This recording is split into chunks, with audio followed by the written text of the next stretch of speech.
ही वाट चढता आले कर्तृत्वाचा, जनसामान्यांसाठी झटणाऱ्या लोकाभिमुख नेतृत्वाचा.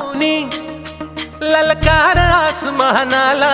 महाराष्ट्र राज्याचे माजी कृषी व सहकार मंत्री, युवकांचा बुलंद आवाज, आमचे नेते माननीय श्री आमदार डॉक्टर विश्वजित कदम साहेब यांना वाढदिवसाच्या हार्दिक हार्दिक शुभेच्छा. पेटू दे मनाच्या वाती. शुभेच्छुक माननीय अकबर रमजान मुल्ला चिंचणी, साई कन्स्ट्रक्शन चिंचणी, तालुका कडेगाव, जिल्हा सांगली.